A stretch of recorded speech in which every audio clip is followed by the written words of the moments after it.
ঘন কুয়াশার মধ্যে দুটি ট্রাকের মুখোমুখি সংঘর্ষে একজন নিহত এবং 6 জন আহত হয়েছেন। আজ সোমবার সকাল 6টায় এই ঘটনাটি ঘটেছে নাটোর সদর উপজেলার ডালসড়ক এলাকার নাটোর বগুড়া মহাসড়কে। নিহত ট্রাক চালকের নাম হুসেন আলী, তিনি ঝিনাইদহ জেলার বাসিন্দা। তাৎক্ষণিকভাবে আহত ব্যক্তিদের পরিচয় শনাক্ত করা যায়নি। জলমলিয়া হাইওয়ে পুলিশ সূত্রে জানা যায়, আজ ভোর থেকে কুয়াশায় আচ্ছন্ন ছিল এলাকাটি।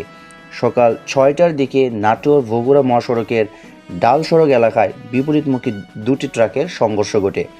অল্পক্ষণের মধ্যেই আরও 4টি ট্রাক দুর্ঘটনা কবলিত ট্রাক দুটিকে ধাক্কা দেয়। এতে 5টি ট্রাক ধুমড়ে মুচড়ে সড়কের উপর পড়ে থাকে। অন্য একটি ট্রাক সড়কের পাশের কাঁধে পড়ে যায়। এ সময় সড়কে যানজটের সৃষ্টি হয়। খবর পেয়ে হাইওয়ে পুলিশ ও ফায়ার সার্ভিসের কর্মীরা ঘটনাস্থলে যান। তারা সেখান থেকে একজন ট্রাক চালকের মরদেহ উদ্ধার করেন। আহত ব্যক্তিদের উদ্ধার করে নাটোর সদর সহ বিভিন্ন হাসপাতালে পাঠানো হয়।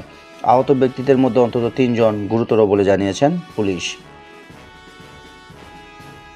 জলমলিয়া হাইওয়ে থানার পরিদর্শক মাহবুবুর রহমান জানান, প্রাথমিকভাবে ধারণা করা হচ্ছে ঘন কুয়াশার কারণে এ দুর্ঘটনা ঘটেছে। সড়কে যান চলাচল স্বাভাবিক হয়েছে। আহত ব্যক্তিদের বিভিন্ন হাসপাতালে পাঠানো হয়েছে।